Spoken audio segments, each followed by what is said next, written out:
Basically, this time of year is the time of year that the bees really get going, and what pulls them out of winter are all the dandelions. So this is just after the dandelion bloom, but that pulls them out of winter, and that's why I suggest not, destroying your dandelions in your yard, because it really helps the bees out. So what we're going to do is we're going to look inside the hive, and basically there's two areas of the hive. There's the bottom of the hive, and that's where the queen is going to lay all her eggs, and then the top of the hive, or above what we're going to show you is the queen excluder, is where the honey is stored. See, there's the queen right in the middle. See how she's a lot bigger? Her thorax is a lot longer. So she's walking around, she's looking for cells to lay eggs in. There's only usually one queen per hive, and she usually lays somewhere around 2,000 eggs a day or up to, and they last for about 4 years. There she goes, right over the top. See our big abdomen?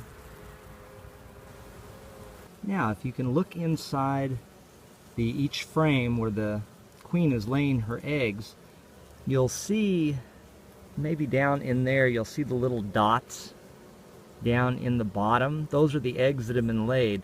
And once they're laid, they turn into larvae. Looks more like that. So they're kind of curled into a C shape.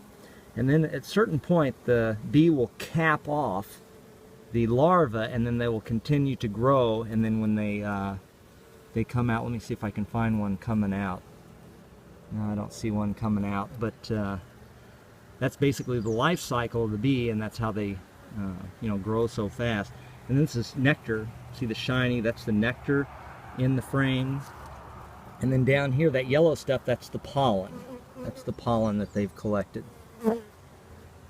This hive is doing really well because there's lots of activity. The queen's laying lots of eggs, and it's ready to start harvesting honey, because most of the honey they get in the spring is used to build up the larva, and then towards the June, July, and August, that's when they collect honey for getting through the winter. So first, what we do is we have to put on this screen. It's a queen excluder, and what that does is that keeps the queen from going up in the top of the hive, where we're going to put the next box on, and that's going to collect the honey. So I'm going to go over here and get this smaller box, and usually the boxes for the honey are smaller.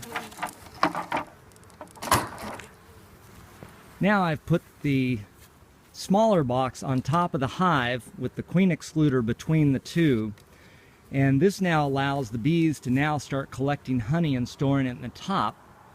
So in the fall, I'll go in and only collect the boxes that have honey in them. Now if you notice in the bottom of this hive, the hive is pretty tall, full of boxes, and there's basically not enough room inside there for all the bees, and this is called bearding when they form outside the hive.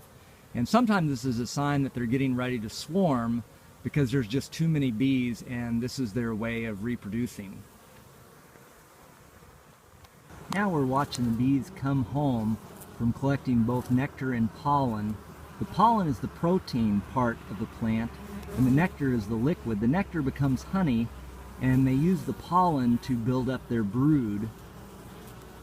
We're going to see if we can see some on the back legs as they come in, because some of them will be packed with pollen.